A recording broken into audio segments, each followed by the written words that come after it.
Este conteúdo é sensível. Esta série do podcast Radar Direitos Humanos, feito em parceria com as Católicas pelo Direito de Decidir, trata de questões como violência, linguagem forte, e você pode ser uma pessoa sensível a este tema, ou pode mesmo estar passando por um momento difícil, onde a sua saúde mental precisa ser cuidada e, se você adentrar ao tema, pode lhe causar alguma dificuldade. Por isso é importante que, como um sinal de autocuidado, você então se pergunte se deve ou não continuar. Eu vou dar um número que é mais chocante ainda. 1 em cada 10 estupros no Brasil são de bebês entre 0 e 4 anos. É possível imaginar algo assim? 11% dos estupros registrados em boletim de ocorrência no nosso país são de bebês entre 0 e 4 anos.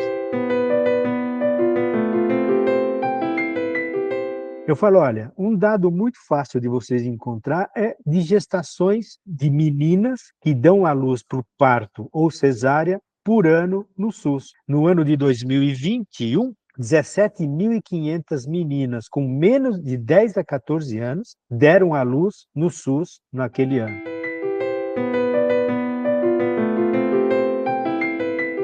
Não posso dizer que é uma decisão simples, fácil para essas vítimas, para essas mulheres. O desespero maior é a gestação decorrente de estupro. A referência que elas falam a essa gestação do violador é coisa. Doutor, tira essa coisa de mim. Doutor, eu estou com esse negócio, por favor, eu não aguento, eu vou morrer, me salve. Olá, as boas-vindas a você. Este é o podcast Radar Direitos Humanos, um podcast do Departamento de Advocacy da Diocese Anglicana de Brasília, Igreja Episcopal Anglicana do Brasil. Olá pessoal, me chamo Rodrigues Piuca, sou clérigo da Diocese Anglicana de Brasília e falo em nome do Departamento de Advocacy da nossa Diocese. Dou as boas-vindas a todas e a todos vocês para o nosso episódio do podcast Radar Direitos Humanos, onde teremos a oportunidade de aprender um pouco mais e de conversar a respeito das relações entre a nossa Igreja Episcopal Anglicana do Brasil e os direitos humanos. Quem você pensa que é para dizer a alguém que pode parir onde ela deve ou não deve ir? Quem você pensa que é para dizer... Hoje, de conversar sobre o tema Olhar Médico, o impacto de uma gravidez infantil, com o Dr. Cristião Rosas, que é coordenador da Rede Médica pelo Direito de Decidir. O Cristião, ele é médico especialista em ginecologia e obstetrícia.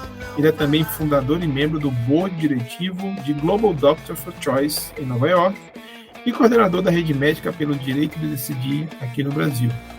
O Cristião é membro do Conselho Consultivo do Consórcio Latino-Americano de Aborto Inseguro, é também consultor médico e capacitador de treinamentos em questões relacionadas aos direitos sexuais e reprodutivos e pela implementação de serviços de atenção à violência sexual e cuidados ao aborto legal no Brasil e em diversos países. Seja bem-vindo, doutor Cristião, ao nosso Radar Direitos Humanos. Quem agradece, Rodrigo, sou eu, ao Radar Direitos Humanos, da Igreja Anglicana de Brasília, a Católicos pelo Direito de Decidir, pela gentileza do convite e a esse bate-papo aqui para uma questão muito complexa, que tem trazido muito conflito no debate social, mas que é muito importante para a saúde e para a vida de muitas brasileiras. Aqui no Brasil, a realização do aborto ela é permitida por lei em 3 situações, em 3 casos. Em primeiro lugar, quando temos a ocorrência de anencefalia fetal, isto é, quando há má formação do cérebro do feto. A segunda hipótese é quando a gravidez coloca em risco a vida da gestante. E a terceira é aquela gravidez que é resultado de violência sexual, a violência do estupro. Contudo, nós sabemos que nem todas as meninas e as mulheres e as pessoas que gestam conseguem acessar esse direito em nosso país. O senhor poderia nos dizer quais são os principais desafios e dificuldades de acesso ao aborto legal no Brasil? Pois bem, Rodrigo, você traz como primeira pergunta um aspecto muito, muito importante, né, dessas barreiras. E há 84 anos, as mulheres e as meninas brasileiras se deparam para ter acesso a um direito legal, a um direito estabelecido no Código Penal de 1940, garantido constitucionalmente por ser um direito de saúde, mas que na prática está muito longe da realidade da assistência, de atenção a essas vítimas, né? Eu penso que a grande barreira é o estigma social em relação ao aborto.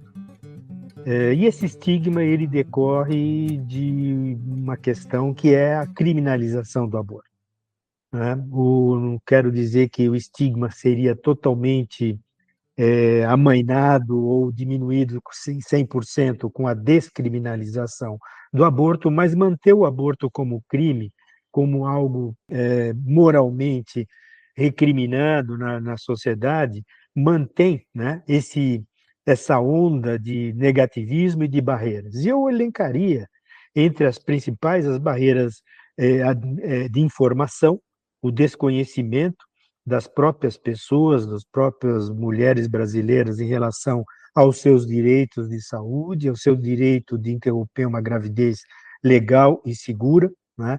Como você bem disse, se a gestação é decorrente do estupro, se é uma gestação que cause um risco à vida dessa pessoa, dessa gestante, e mais recentemente, por decisão da Suprema Corte, em 2012, no caso de fetos anencéfalos. Outras barreiras são, além da questão de informação social desse direito, tem barreiras administrativas criadas pelos próprios serviços que criam barreiras, dificuldades, não é? Logísticas, exames desnecessários, informações distorcidas, não constroem uma rede articulada de referência e contra-referência ágil, adequada para o acolhimento a essas mulheres, barreiras geográficas, enfim, de toda a ordem, né?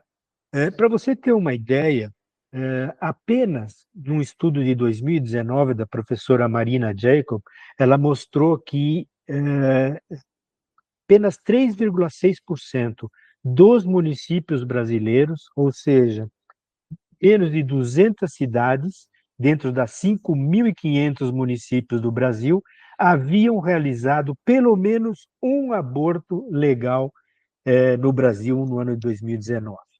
Isso estava localizado principalmente na região sudeste, região sul, nos municípios de alto índice de desenvolvimento humano, e mais que isso, não é? Mostrando toda uma dificuldade, não é, que as mulheres, da grande massa de mulheres em idade reprodutiva, em idade fértil, têm para acessar serviços de referência no Brasil. Volta e meia aparece na mídia meninas, mulheres que tiveram que se deslocar 1.000 quilômetros, 2.000 quilômetros, não é? Para acessar um serviço de referência que faça o acolhimento e garanta esse direito reprodutivo, esse direito legal que há quase um século, né, é um direito de saúde no nosso país.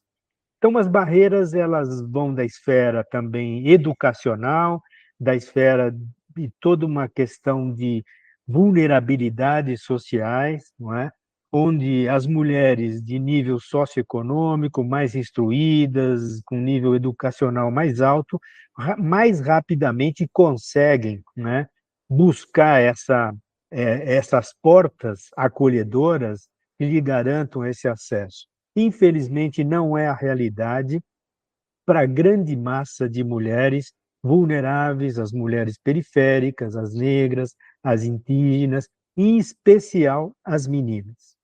Aí está, talvez, o ponto mais cruel das barreiras e do desafio que nós temos para garantir o acesso a um direito reprodutivo, né, de 84 anos, pois são as meninas brasileiras as maiores vítimas da violência sexual, não é? O último anuário recente de segurança pública selecionando, né, coletando boletins de ocorrência pelo Brasil, mostrou que nós tivemos no ano de 2023, 84 mil estupros, e estupros de vulnerável no país. A grande tragédia desse número é que isso dá um índice de 41 estupros para cada 100 mil habitantes. É um dos países com mais violência sexual contra mulheres no mundo. No Brasil é um país extremamente violento contra as mulheres e as meninas. E o que é mais trágico? 76% desses estupros são estupros de vulneráveis. O que quer dizer estupro de vulnerável? O Código Penal, no seu artigo 217-A, ele estabelece o estupro de vulnerável. É crime manter relações sexuais com menores de 14 anos. Mas não só.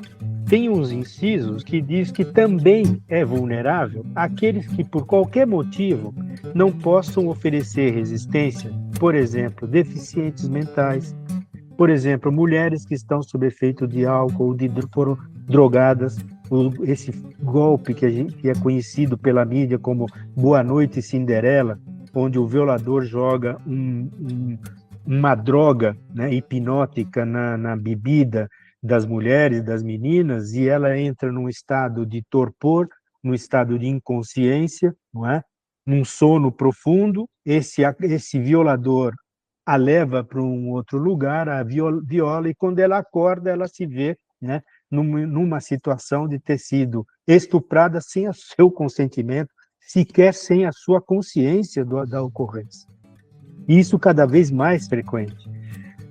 E desses estupros de vulneráveis, 61% são meninas abaixo de 13 anos. Olha só, Rodrigo, que tragédia esse país. Eu vou dar um número que é mais chocante ainda. 1 em cada 10 estupros no Brasil são de bebês entre 0 e 4 anos. É possível imaginar algo assim? 11% dos estupros registrados em boletim de ocorrência no nosso país são de bebês entre 0 e 4 anos.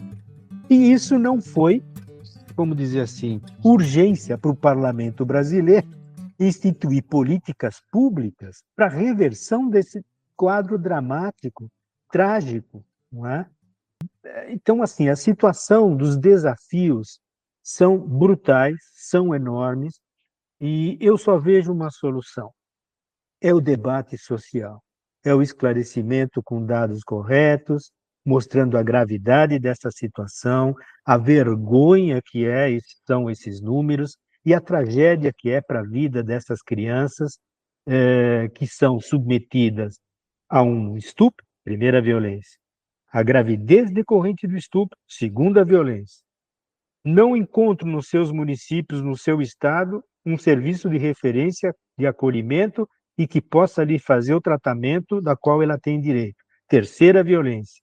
E quando ela encontra um serviço, o que o Estado brasileiro, nas últimas proposituras do Parlamento brasileiro, está oferecendo? Olha, se você vai fazer um aborto tardio, ninguém pode imaginar, com todas essas barreiras, que ela chegue antes de 20, 22 semanas, né? Você vai ser processada pelo crime de homicídio e pode pegar uma pena até maior do que o seu próprio estuprador. Eu deixo aqui um silêncio reflexivo, porque é tão torpe, é tão violento, é tão desconectado com a realidade social, que é difícil acreditar que pessoas com a responsabilidade de deputados, que têm o dever social de proteger, de trazer leis que minimizem, não é, o sofrimento dos mais vulneráveis, tragam proposituras tão longe de uma realidade dramática, realidade de violência contra meninas e mulheres brasileiras, né? Os dados nos remetem a essa realidade catastrófica. E, de fato, o debate público se revela como a ferramenta mais importante e mais relevante. Precisamos primeiro reconhecer o problema e precisamos falar sobre o problema, não é falar sobre o problema na esfera da educação informal, na esfera pública da discussão e, obviamente, na esfera política de deliberação sobre o processo normativo e também, por que não, na esfera da educação formal, nas nossas escolas, nossos institutos de educação, nossas faculdades e universidades, porque esse processo precisa ser amplamente implementado em nossa sociedade para, pelo menos, iniciarmos um processo de superação. E tem mais um dado, sabe, Rodrigo, sobre isso, rapidamente, porque quando a gente fala de dados oficiais, né, esses dados são do Anuário Brasileiro de Segurança Pública, que são boletins de ocorrência, são aquelas vítimas que foram a uma delegacia e denunciaram o violador, né, o estuprador. Mas um estudo do Instituto de Pesquisas Econômicas Aplicadas, né, que é um órgão oficial do governo, no ano de 2022, ele coletando esses dados e pesquisas de campo, então, o IPEA, ele fazendo coleta desses dados de campo e comparando com os dados oficiais, ele mostrou uma enorme subnotificação. E assim é verdade no mundo inteiro. Violência sexual, existe um chamado muro do silêncio, não é? A grande maioria das vítimas sequer reportam esse abuso, essa violência, né, aos dados oficiais, né, às instituições oficiais. E ele chega a um número que nós devemos ter ao redor de 820 mil estupros por ano no Brasil. E se nós imaginarmos que um risco de uma gravidez, aleatoriamente, de uma vítima de estupro ficar grávida, seria em torno de 5%. Isso os estudos mundiais apontam, algumas estão protegidas com contraceptivos, outras não, umas estão no período fértil, outras não, mas 5%, né, ficariam grávidas. Nós teríamos aí 41 mil gestações decorrentes de estupro e de estupro de vulnerável no Brasil. E os dados do SUS apontam que apenas 2 mil abortos legais e seguros são realizados no Sistema Único de Saúde. Quando eu falo esses números para os residentes, para os ginecologistas, os colegas falam, mas não é possível. Onde é que estão, então, as outras 38 mil mulheres? Eu falo, olha, um dado muito fácil de vocês encontrar é de gestações de meninas que dão à luz por parto ou cesárea por ano no SUS. No ano de 2021, 17.500 meninas com menos de 10 a 14 anos deram à luz no SUS naquele ano. Ou seja, você tem um número enorme, né, de crianças que não têm acesso à interrupção precoce adequada dessa gravidez e chegam até o parto com enormes riscos, né, de complicações, riscos reprodutivos, porque uma gestação infantil ela traz riscos inerentes à própria gestação. A gestação precoce, na adolescência precoce, que é aquela gestação abaixo dos 15 anos, ela traz mais riscos de complicações reprodutivas. Anemia, pré-eclâmpsia, eclâmpsia, que são fatores importantes de mortalidade, partos prematuros extremos, partos difíceis, distóxicos com lacerações genitais, etc., hemorragias, né?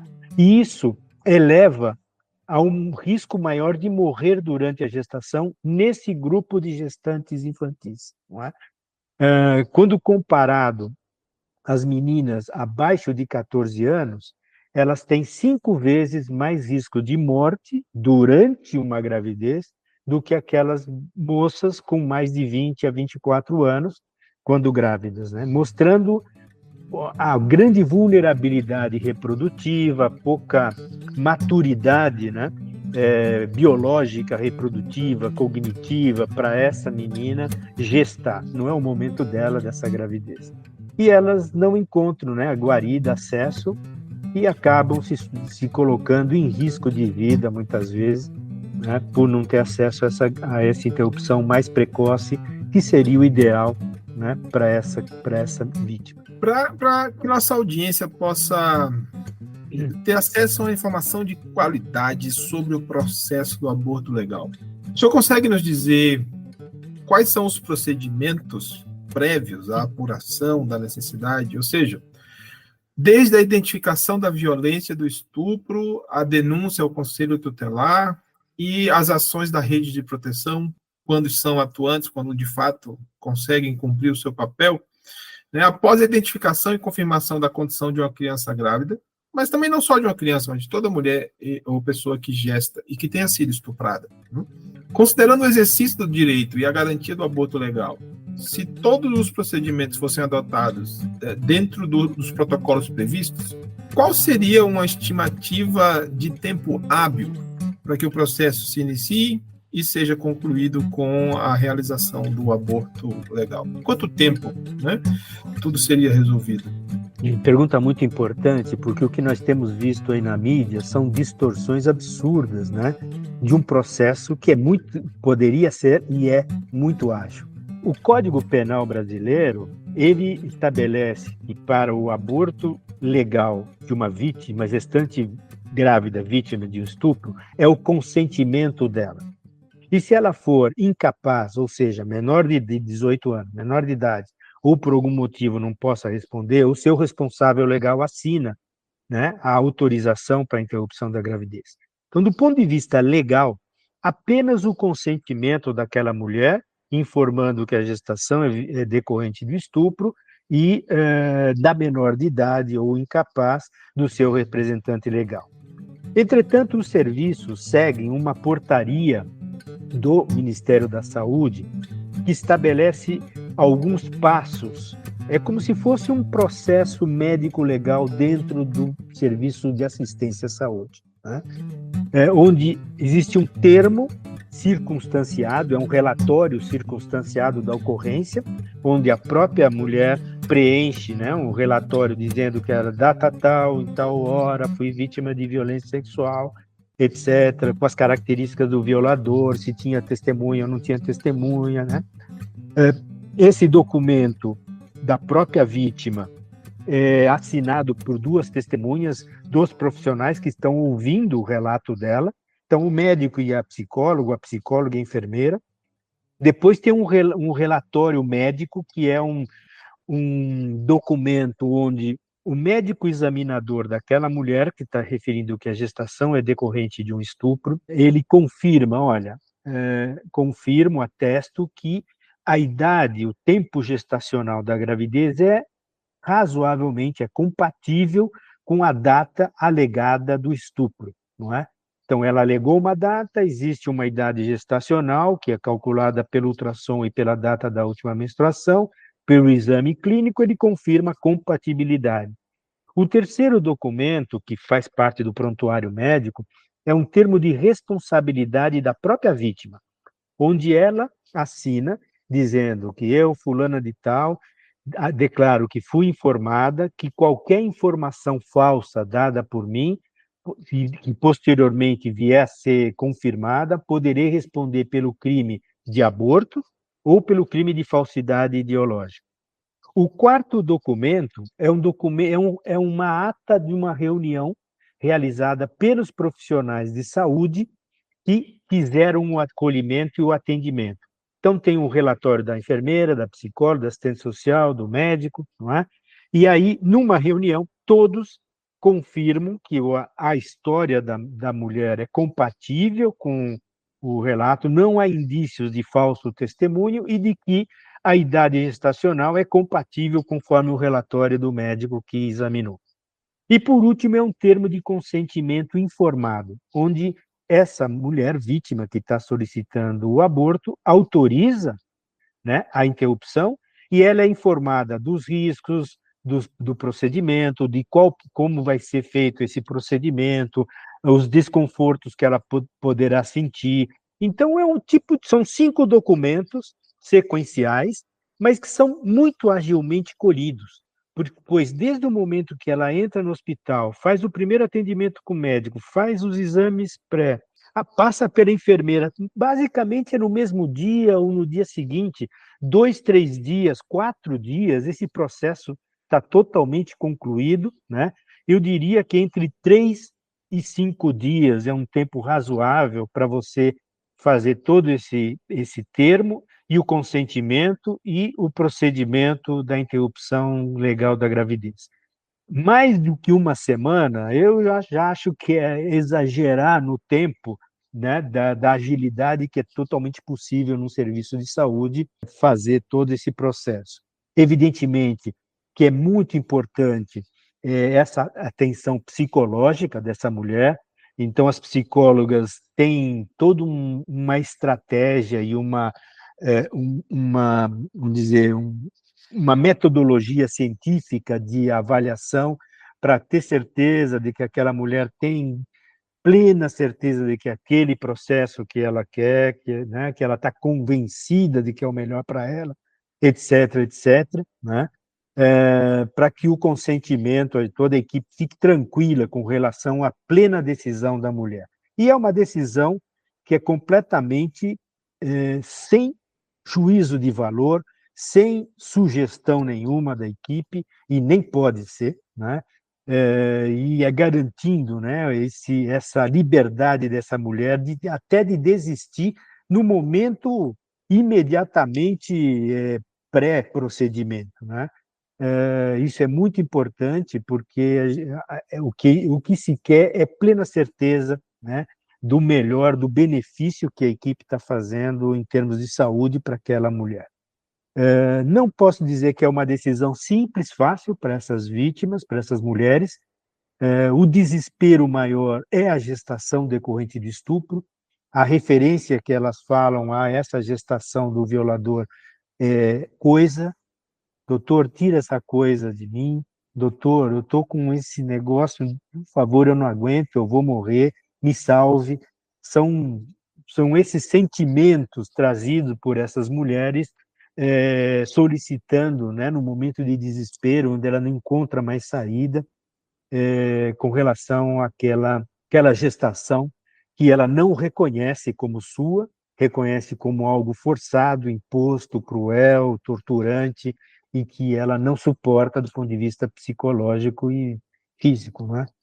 Então, eu diria que é muito rápido. Infelizmente, barreiras logísticas, barreiras geográficas, as vítimas, muitas vezes, por sua vulnerabilidade, como eu disse, 6 em 10 dessas vítimas são meninas com menos de 13 anos, muitas delas tiveram uma menstruação, então a menstruação não é um parâmetro para dizer que ela atrasou e está grávida, ou muitas vezes ela não tem noção, né, do seu próprio corpo, e quando vai descobrir a gestação é num banho, onde a mãe percebe um abdômen, leva no centro de saúde, e eu já vi situações onde o pediatra pede um exame para verminose, achando que aquilo é verminose, e ele pergunta, mas ela tem relação? Não, imagina, ela nunca sai de casa sozinha. E aí vem um mês depois, né, o teste positivo para gravidez e é aquela surpresa. Aí se descobre que ela está grávida e fica correndo atrás do processo. Naquele município não tem um serviço de acolhimento e de referência, ela não tem dinheiro para ir para a capital do estado para fazer o aborto legal, o sistema do SUS, que chama de transferência extra-domicílio para tratamento fora do domicílio, muitas vezes não tem verba para transferi-la, às vezes, para outro estado da União, para fazer a interrupção da gravidez, e nisso passa-se 1, 2 meses, quando não barreiras jurídicas são criadas, e aquela criança que tinha diagnosticado uma gravidez com 16 semanas, né, com 4 meses, 3 meses, ou com 5 meses, 18 semanas, ela acaba chegando no serviço de referência com 23, 22, às vezes muito mais, por barreiras criadas até por juízes, né? Bloqueando o acesso e realmente trazendo risco à vida, né, dessas pessoas, dessas crianças. Então, o processo, se fosse contado do ponto de vista legal, médico-legal, é muito ágil, né? São as barreiras que transferem, né, dificultam essa situação. Se você for ver a nível mundial, 88% dos abortos no mundo são realizados no primeiro trimestre, ou seja, nos primeiros 3 meses de gravidez. No mundo, 1% dos abortos são acima de 20, 21 semanas, ou seja, acima da metade da gravidez, né? No Brasil, nós temos uma realidade um pouco diferente por conta dessas barreiras, desse estigma, dessas barreiras que nós conversamos anteriormente, E se calcula que aproximadamente um terço, 30%, estariam acima de 13 semanas. Mas acima de 20, 21 semanas é um número muito menor, mas maior do que 1% por conta dessas barreiras. Não é? Poderíamos ter números iguais à Inglaterra, onde 0,1% dos abortos são acima de 23 semanas? Sim, poderíamos. Como? Com acesso precoce, com telemedicina e aborto legal, com medicamentos, já que o aborto no mundo, o aborto precoce, é tratado em domicílios com remédios hoje. Não é? Não requer sequer internação dessas mulheres. Mas, infelizmente, essas barreiras que nós conversamos distanciam as mulheres da melhor prática, né? Das melhores evidências científicas, dos melhores recursos terapêuticos, dos mais seguros, colocando-as distantemente, né, da segurança do procedimento, em momentos já que não seriam mais os adequados, vamos dizer assim, para a interrupção da gravidez, que é em gestações mais avançadas. Recentemente, nós tivemos notícia nos meios de comunicação o caso de uma menina de 13 anos no estado de Goiás que sofreu estupro, foi estuprada e teve o seu direito ao aborto legal negado. Foi necessário recorrer ao Poder Judiciário e também nós percebemos nos últimos meses, aqui no Brasil, as mobilizações em torno da aprovação do PL 1904 de 2024, o qual busca equiparar o comportamento do aborto ao homicídio, quando ele for realizado após a 22ª semana de gestação, mesmo que essa gestação tenha sido o resultado de estupro. Nesse sentido, doutor Cristiano, quais os impactos que o PL 1904 de 2024 pode ter na prática médica e na vida dos profissionais de saúde em geral? Olha, Rodrigo, você traz esse tema porque o PL ele é exemplificado no caso real, concreto, dessa criança de Goiás, não é?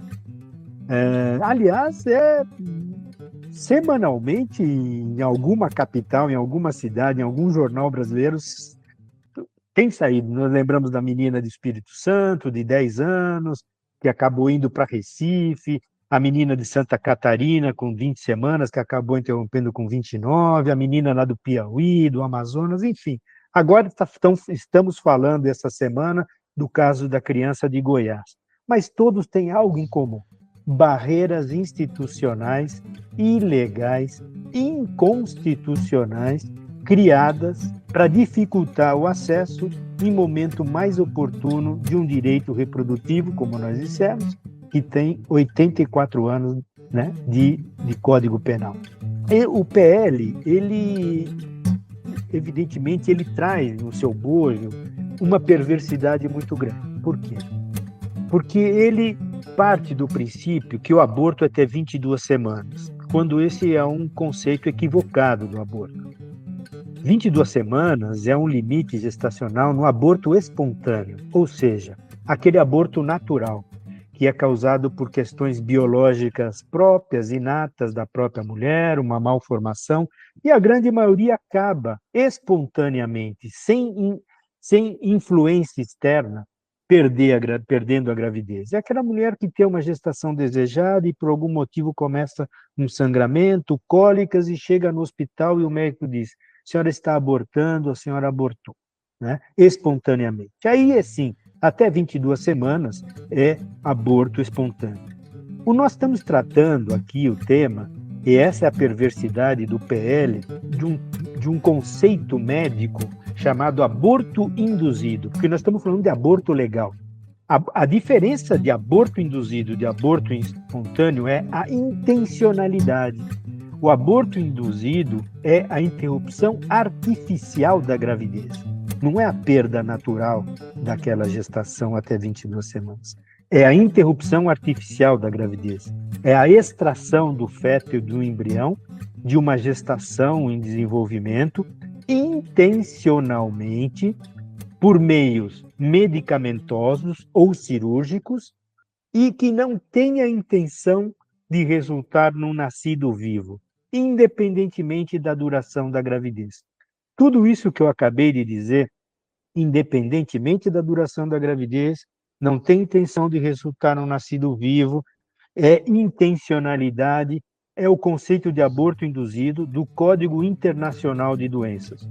Todos os nossos ouvintes devem já ter ido num médico, num atestado médico ou num procedimento de autorização do convênio, onde o médico coloca o CID, Código Internacional de Doença, e é um númerozinho. Se vocês forem no Código Internacional de Doença recente, de 2019, que foi atualizado em 2019 pela Organização Mundial da Saúde, e todos os médicos do mundo, seja o médico americano, o chinês, o russo, o brasileiro, o boliviano, todos nós utilizamos o mesmo conceito médico no mundo inteiro. Senão não teríamos como conversar entre médicos, né, no mundo. E esse CID é o código JA.001. Esse código JA00.1, que é o aborto induzido, é esse conceito, independente da duração da gravidez, que não tem intenção de resultar no nascido vivo. Então, já parte de um conceito errado, quando traz 22 semanas, porque nós não estamos falando de algo espontâneo. Segundo aspecto é que a própria lei, o Código Penal de 1940, ele não estabelece limites de idade gestacional para um aborto. Se você for ver o que está escrito ali, ele fala dos incisos, que não se pune o médico e não estabelece tempo gestacional nenhum, né? O que faz o PL? O PL, ele obriga as pessoas que ultrapassem 22 semanas, que pode ultrapassar, como nós dissemos no Brasil, pelas barreiras, a manter a gestação. E o que disse a Comitê Interamericano de Direitos Humanos sobre a questão do feto e a valia do feto? Ele mostra que existe sim, vamos dizer assim, uma mais-valia do valor, né, daquele feto, da proteção do feto, à medida de maneira gradual e incremental à medida que a gestação evolui. Entretanto, nunca acima do direito daquela mulher que é a dona do útero e a dona daquele feto. Mais que isso, o Código, a Declaração Universal de Direitos Humanos, no seu artigo 1º, ela diz assim, abre aspas, mais ou menos isso: todos os seres humanos nascem livres e iguais em direitos. Nascem livres e iguais em direitos. Portanto, não há dúvida que é o nascimento com vida que é o marco que estabelece todos os direitos civis, os direitos humanos estabelecidos na própria Declaração de Direitos Humanos. Então, é o nascimento com vida. Aliás, a própria Suprema Corte, na decisão sobre a anencefalia, coloca essa questão, né, do nascimento como o marco dos direitos civis no Brasil, onde torna-se pessoa, né, aquele feto, torna-se recém-nascido e uma pessoa com todos os direitos de nós aqui que estamos conversando nessa live. Mas antes disso, é uma potencialidade em direitos, de maneira gradual e incremental, mas esses direitos não são superiores aos direitos individuais daquela mulher, de interromper aquela gravidez quando fruto de estupro, ou se cause um risco à vida, ou num caso de um feto mal formado incompatível, né, com a vida extrauterina. Então, são essas compreensões jurídicas e de conceitos médicos que o PL ele distorce essa discussão, trazendo uma questão que eu acho que é uma banalização das sequelas da prematuridade, que é a viabilidade fetal extrauterina, né? Quando o conceito médico de viabilidade também não se aplica ao aborto induzido. Viabilidade fetal ou potencialidade de sobrevivência de extrauterina depois do nascimento é um conceito médico que é utilizado para o parto prematuro espontâneo. Então, é aquela gestante que, de repente, começa com cólicas no 7º mês de gravidez, vai no hospital, vai no seu médico e diz: a senhora está em trabalho de parto prematuro. Vamos interná-la, inibir esse trabalho de parto prematuro com remédios, vamos dar remédios né, para a senhora, para passar pela placenta, para acelerar a maturidade, a maturação do pulmão do feto, para, se porventura ele nascer, ter maiores possibilidades de sobrevida. Vamos transferi-la desta maternidade que não tem recursos de UTI neonatal para uma maternidade com alto UTI neonatal intensiva, de altos recursos, para maior garantia de tentativa de sobrevivência e de menos sequelas. Portanto, viabilidade é quando a gente está tratando de proteger. E nós nunca, é sempre o último recurso. Nós não estamos falando aqui de viabilidade, porque todos esses estudos que calculam sobrevivência, viabilidade, é no parto prematuro, onde todos esses recursos de segurança e de melhor qualidade para proteção e melhor resultado pós-nascimento, você foi aplicado, e que não se traduz, não se transfere para o aborto induzido. Você não está preocupado com essa questão. Então, assim, é uma distorção completa da discussão, e é tão banalizante porque 100% dos fetos que nascem com 22 semanas têm sequelas neonatais graves. Desconforto respiratório, tem sepse neonatal, tem enterocolite necrotizante, tem desconfortos, displasia broncopulmonar com necessidade quase crônica de oxigenoterapia, e mesmo ao nascimento com 28 semanas, quer dizer, com 7 meses, você tem também possibilidade de sequelas graves. Então, de uma banalização, você está transferindo ou está induzindo, do ponto de vista bioético, a uma maleficência a um futuro ser que vier a nascer, né?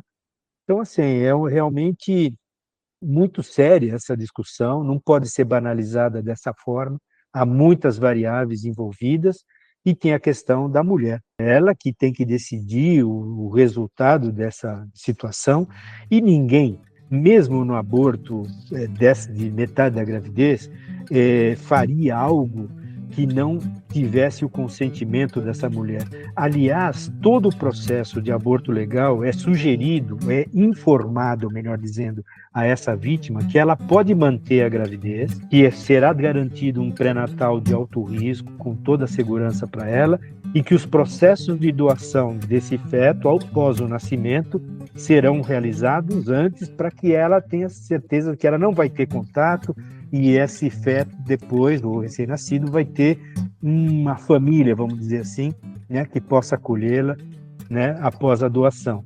E ela decide, essa decisão é individual dela, né, e muitas não querem isso, querem o aborto legal e não querem manter o pré-natal, porque é o que o Comitê de Direitos Humanos também da ONU já mostrou.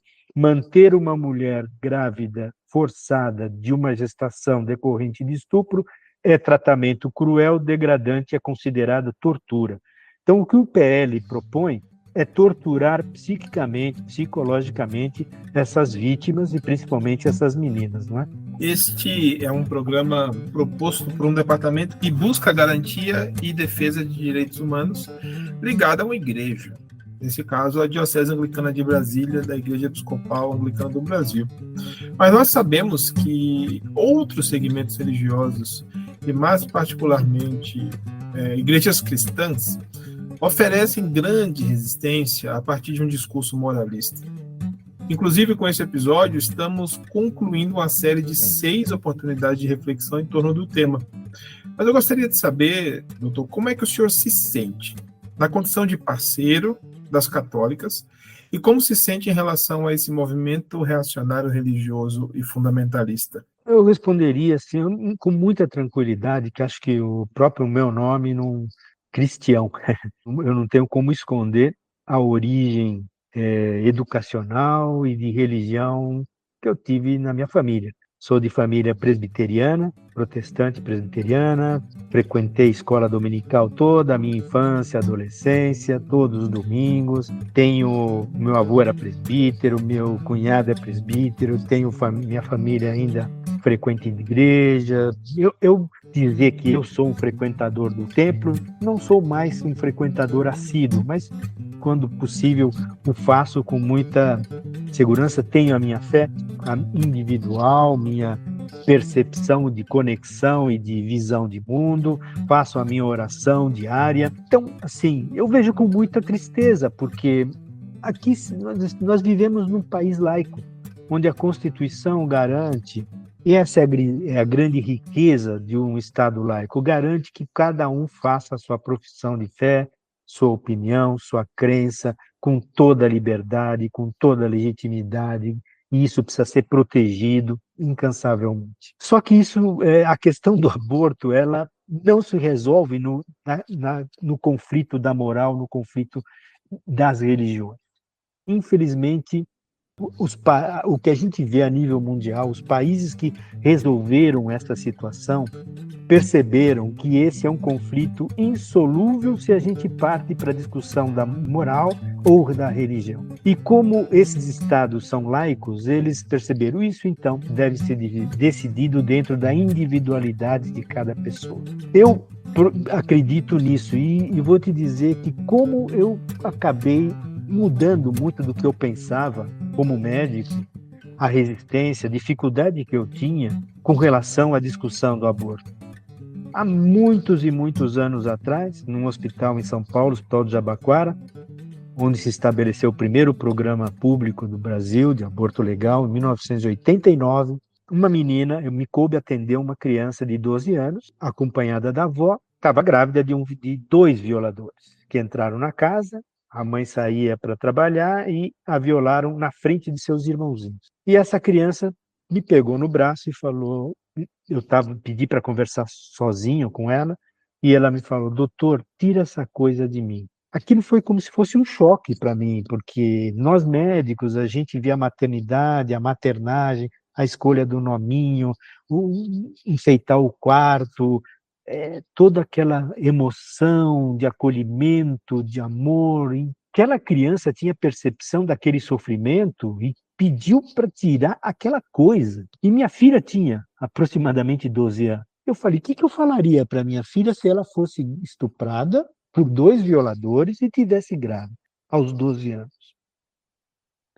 Aí eu percebi que não era a minha opinião, era a opinião dela.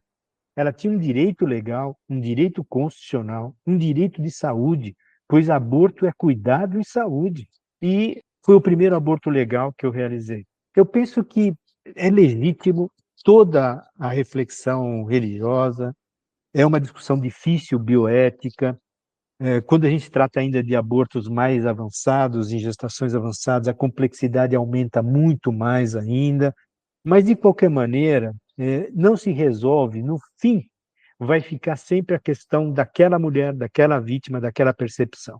E eu posso dizer para você e para os ouvintes que a imensa maioria dessas vítimas são assíduas, muitas delas, assíduas frequentadoras da Igreja Católica, das igrejas protestantes, neopentecostais, espíritas. São mulheres do dia a dia da nossa sociedade, são mulheres que têm sua fé, sua crença, sua religião, mas acima da sua religião, sabendo que pode ser pecado, que pode ser até crime, superam, é tão dramática aquela situação da imposição de uma gravidez de um violador, que para ela é insuperável, insuportável aquela situação. É a única alternativa para ela sobreviver psiquicamente. Então, acho que é se colocar no lugar daquela pessoa e ter tranquilidade nessa discussão. É legítima, mas eu penso que o que a gente tem visto, essa influência tão fundamentalista, sem perceber que existem tragédias humanas que são tão graves, são tão difíceis de resolver, e não é a religião, a justiça, a medicina que deveria trazer soluções, é aquela própria vítima daquela tragédia que nos dá, né, o que ela pretende. E nós estamos num Estado laico, onde, apesar da minha religião, da sua e de outros, há pessoas que sequer têm religião. E a gente não pode impor a eles o mesmo pensamento, a mesma visão de mundo, como eu não gosto e não permito que se façam com relação à minha consciência, à minha fé, à minha opinião. Eu não posso impor a minha fé, a minha opinião a terceiros. Então, é essa a minha visão. Eu acho que é muito preocupante isso, porque o que a gente tem visto é que até educação em sexualidade, muitas igrejas não têm permitido, quando é um dos pontos importantes para reduzir gestações indesejadas e abortos, educação em sexualidade e reprodução para adolescentes, para meninas, discussão de gênero, né, desigualdade de gênero, educação lato sensu. É isso que reduz aborto. Não é a lei que criminaliza. Se a lei que criminalizasse reduzisse, nós não teríamos 500 mil abortos por ano no Brasil. A lei está aí proibindo o aborto, só permitindo em 3 situações, são dos países com legislação mais restritiva do aborto e um dos campeões mundiais de aborto ilegal, clandestino e inseguro do mundo. 500 mil mulheres fazem abortos clandestinos no nosso país por ano. E a lei, portanto, é uma lei burra, porque nem protege os fetos, que quer proteger, e muito menos protege as mulheres, que a colocam em risco de vida, na clandestinidade, quando a gente fala que aborto é cuidado em saúde. É essa discussão civilizada que precisa ser feita. E, por fim, mesmo que a lei descriminalize o aborto, ninguém vai ser obrigado a fazê-lo. Dessas mulheres que estão aí pedindo aborto, que já me pediram, que a gente participou em programas de aborto legal, é colocado para ela a possibilidade de manter a gravidez, mas eu lhe garanto que a imensa maioria, você conta nos dedos aquelas que, por uma influência, por uma dificuldade, por uma questão, né, regride e fala, doutor, eu vou fazer o pré-natal e vou fazer a doação. É raro acontecer isso, né? Quando ela chega nesse ponto de se expor para pedir uma interrupção da gravidez num serviço de referência, é porque ela não está mais suportando aquela situação. Então é isso, a lei que se descriminalizar não vai obrigar ninguém a fazer, mas vai pelo menos proteger. E eu acho que é essa grande discussão de saúde pública, porque quando você vem com uma lei que descriminaliza o aborto, vem outras questões de políticas públicas agregadas, de educação sexual nas escolas, planejamento familiar de qualidade com métodos, educação lato sensu, etc., que você reduz taxa de gestações indesejadas e, consequentemente, abortos. Então, é exatamente o contrário, que nós estamos no caminho contrário, por isso que eu tenho dito que quando a religião, das religiões fundamentalistas que não percebem a importância da sua inserção social nessa discussão com dados científicos, querem fazer nas políticas públicas, elas fazem mal à saúde e colocam vidas em risco, como estão fazendo com essa criança de Goiânia, de Goiás, que chegou na maternidade com 18 semanas e hoje já está com 30 semanas de gravidez, por barreiras e bloqueios institucionais criados sequencialmente, irresponsavelmente, eu diria, e que a cada semana que você posterga uma interrupção da gravidez, você aumenta em mais de 30% o risco de morrer pelo próprio procedimento da interrupção da gravidez. Olha só, hein? A cada semana você aumenta 30%, então não pode deixar chegar com 30 semanas. Tem que interromper precocemente, com telesaúde, com medicamentos, como o mundo inteiro faz. Mas, enfim, essa influência, esse estigma, essa discussão distorcida, sem evidências, como eu disse, infelizmente fazem mal à saúde e colocam vidas em risco.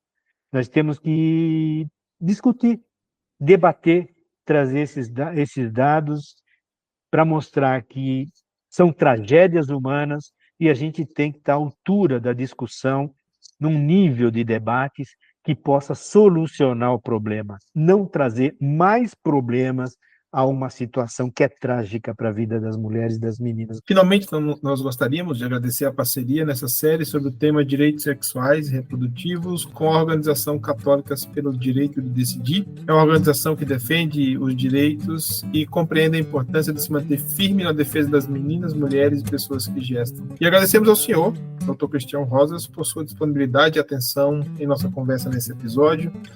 E deste modo, eu gostaria que o senhor pudesse colocar as suas considerações finais. Só minhas considerações finais são de muito agradecimento pela oportunidade. Eu penso que esses debates, essas discussões, elas ampliam o nível, né, de consciência da gravidade e do momento histórico que nós estamos passando, esclarece, né, a dimensão, a magnitude do problema e que não é mais possível nós continuarmos como avestruz, colocando, né, a cabeça para baixo da terra, não enxergando a realidade e não nos espelhando nas sociedades mais desenvolvidas, mais civilizadas, mesmo que com grande massa de populações com religiões e com religiosidades muito importantes, não é?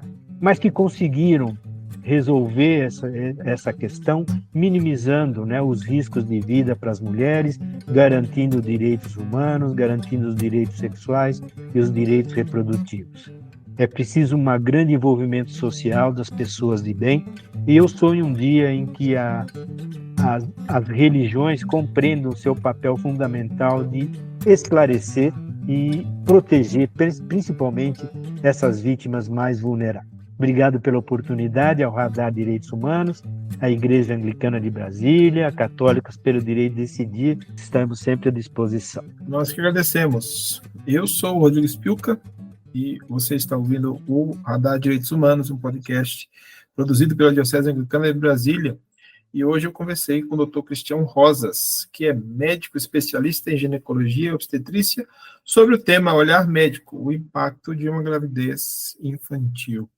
Desejo que você que nos ouve permaneça em segurança e saudável, e até o nosso próximo episódio.